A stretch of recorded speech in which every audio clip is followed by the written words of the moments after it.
आपके लिए guys general test में अच्छा स्कोर करना इम्पॉसिबल बन जाएगा अगर आप ब्लाइंडली पढ़ाई करेंगे, मतलब कोई भी चैप्टर उठाया और उसके ऊपर दिनों दिन बर्बाद कर दिए। लेकिन ऑन द अदर हैंड अगर आप लोगों ने स्ट्रैटेजिकली पढ़ाई करी तो आपके लिए जनरल टेस्ट में स्कोर करना बहुत इजीली पॉसिबल रहेगा। ना भैया, स्ट्रैटेजिकली पढ़ने का क्या मतलब होता है? जनरल टेस्ट में गाइस आप लोगों ने एनालाइज किया कि यार इतने जनरल टेस्ट के अंदर सब्जेक्ट्स आते हैं एंड टोटल इतने चैप्टर आते हैं। फिर आपने एनालाइज किया कि यार इतने सारे चैप्टर में से कौन से ऐसे चैप्टर हैं जिनमें से ज्यादा क्वेश्चंस आते हैं, जिसके ऊपर आप ज्यादा समय लगाएंगे, और कौन से ऐसे चैप्टर्स हैं जिनमें से कम सवाल आते हैं तो उन पर आप कम समय लगाएंगे। तो आपके लिए ये जो एनालिसिस है ये मैं आसान कर देता हूं एंड मैं आपको बता देता हूं कहां से आपको क्वेश्चंस ज्यादा देखने को मिलेंगे। So here is the ratio of questions. देखो गाइस, 40% क्वेश्चंस आपको देखने को मिलेंगे फ्रॉम रीजनिंग सेक्शन, 30% क्वेश्चंस आपको देखने पड़ेंगे from quant section and remaining 30% questions आपको मिलेंगे current affairs and static GK portion में से। नाउ गाइस, एक चीज यहां पर मैं बोलना चाहूंगा, आपके लिए ये जो एनालिसिस स्क्रीन पर दिख रहा है ना, ये 1 सेकंड का काम होता है, लेकिन मेरे लिए आपकी तरफ एक एक्यूरेट डेटा प्रोवाइड करना दिनों दिन की मेहनत होती है। ये जो डेटा आपको सामने दिख रहा है 2022, 2023, 2024 के प्रीवियस ईयर क्वेश्चन पेपर्स को एनालाइज करने के बाद मैं आपके सामने प्रेजेंट कर रहा हूं। तो एक रिक्वेस्ट आपसे करूंगा कि अगर आपको YouTube पर फ्री में इस तरह से नॉलेज मिल रही है एटलीस्ट मेरे साइड से, तो उसको सीरियसली जरूर लीजिएगा, क्योंकि इसमें मेरे पर्सनली बहुत एफर्ट्स लगते हैं आपके लिए काम आसान बनाने में। ना ऑल्सो मैं थोड़ा काम और आसान बना देता हूं। रीजनिंग में भैया हमें किस पर फोकस करना चाहिए? 2 तरीके की रीजनिंग होती है, एक है वर्बल रीजनिंग, एक है नॉन वर्बल रीजनिंग। गाइस 50% से ज्यादा क्वेश्चंस आपको दिखेंगे वर्बल रीजनिंग में से। इसी तरीके से क्वांटिटेटिव एप्टीट्यूड में 2 तरीके की क्वांट्स होती है, एक होती है फॉर्मूला बेस्ड, एक होती है कॉन्सेप्ट बेस्ड। तो आपको फॉर्मूला बेस्ड क्वांट्स पर ज्यादा फोकस करना है। On the other hand current affairs and GK, इनमें से किस पर ज्यादा फोकस करना है? ज्यादा फोकस हमें करना है स्टैटिक जीके के ऊपर। भैया ये स्टैटिक जीके क्या होती है? जैसे कि who was the first prime minister of India, who was the first law minister of India, मतलब जो फर्स्ट सेकंड ऐसी चीजें डेटा होती है ना, that is known as your static GK. And आप सीयूटी जीटी के अंदर देखिएगा आपको ज्यादातर क्वेश्चंस स्टैटिक जीके में से ही आते हुए दिखेंगे। ऑल्सो गाइस मुझे कमेंट्स में बताइए कि आपको इस तरीके का डेटा और कौन से सब्जेक्ट का चाहिए। जिस सब्जेक्ट के ज्यादा कमेंट्स होंगे उस सब्जेक्ट का डेटा मैं जल्द से जल्द आपके पास लेके आऊंगा। चैनल को सब्सक्राइब कर लीजिएगा इस तरीके के एक्यूरेट डेटा पाने के लिए। नाउ अब हम बात करेंगे गाइस आपके हर एक सब्जेक्ट वाइज स्ट्रैटेजी के बारे में। सबसे पहले मैं बात करूंगा जिसकी सबसे ज्यादा वेटेज है, रीजनिंग की स्ट्रैटेजी के बारे में। तो सबसे पहले मैं बोलूंगा गाइस, स्टार्ट करो अब अपनी प्रिपरेशन। आप लोग बस वीडियोस देख रहे हो और कुछ नहीं कर रहे हो। अब आपके लिए इंपॉर्टेंट है अपनी प्रिपरेशन को अच्छी तरह से स्टार्ट करना।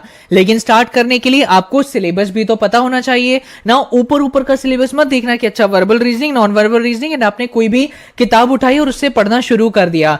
जो सीयूटी का एक्चुअल सिलेबस है ये आपको पता होना चाहिए। अगर नहीं पता तो ऊपर आपको एक वीडियो मिल रही होगी, उसमें जीटी के हर एक सब्जेक्ट का डिटेल्ड सिलेबस वहां मिल जाएगा, क्लिक करके देख सकते हैं।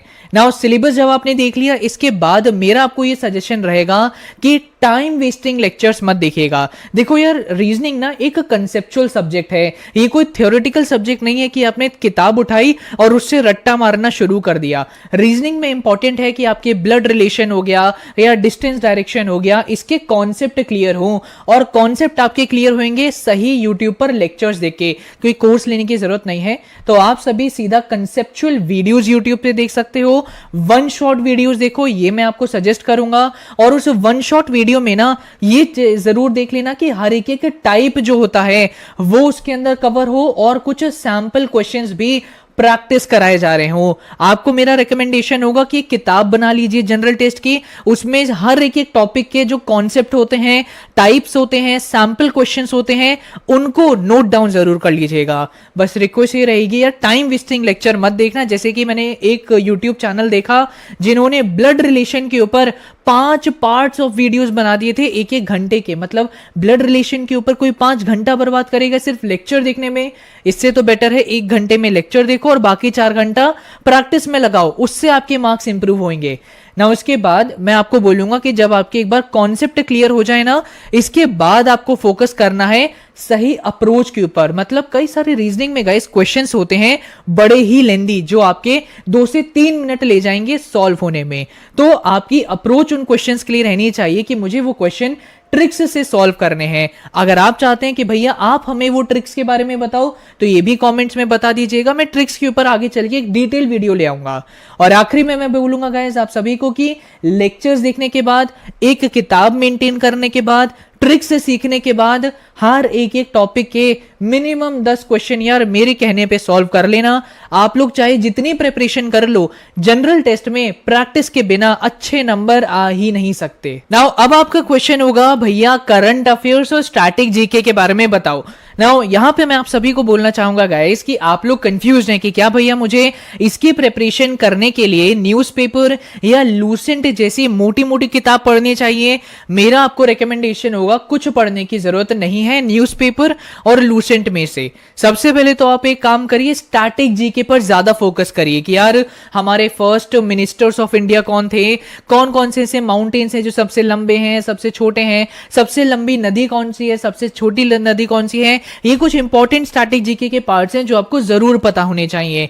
आप सबसे पहले स्टैटिक जीके के ऊपर फोकस करिए। नाउ अब यहाँ पे आप मुझे क्वेश्चन करोगे कि भैया आप स्टैटिक जीके के बारे में तो बता रहे हो बट करंट अफेयर्स हम कैसे प्रिपेयर करें। देखो गाइस, एग्जामिनेशन से कुछ दिनों पहले ही, कुछ महीने पहले मैं आप सभी को प्रोवाइड करूंगा फ्री मंथली डाइजेस्ट, जिसमें आप सभी की पिछले 3 से लेके 6 महीने की पूरी करंट अफेयर्स मैं समराइज करके आपको प्रोवाइड करूंगा। जैसे कि आप यहां देख सकते हैं 2024 के जो बैच के स्टूडेंट्स थे उनको फ्री करंट अफेयर्स मैंने यहां पे प्रोवाइड करी थी, स्टैटिक जी के मॉड्यूल्स भी प्रोवाइड किए थे और मंथली डाइजेस्ट भी प्रोवाइड करी थी। उसी के साथ साथ आपके क्वांट्स के लिए और रीजनिंग के लिए ट्रिक्स से रिलेटेड आपको डॉक्यूमेंट्स भी प्रोवाइड किए थे। चैनल सब्सक्राइब कर लेना, बहुत काम का चैनल है आपके लिए। नाउ भैया ये सब डॉक्यूमेंट सबसे हमें कब से मिलना स्टार्ट होएगा? जैसे कि मैंने बोला एग्जामिनेशन आपका मई में है, तो आप एक्सपेक्ट कर सकते हैं कि मैं अराउंड जनवरी या फरवरी 2025 से आपके पास ये डॉक्यूमेंट्स आपको प्रोवाइड करना शुरू कर दूंगा, जिससे आपके पास सफिशिएंट टाइम रहेगा इनकी प्रिपरेशन करने का। बट टिल देन आप सभी अपने आप से भी थोड़ा एफर्ट लगाइए और एटलीस्ट स्टैटिक जीके का कंटेंट बहुत फ्रीली आपको गूगल पे मिल जाएगा, कुछ पीडीएफ्स मिल जाएंगी, उनको एक्टिव रीडिंग के थ्रू याद करना स्टार्ट करिए।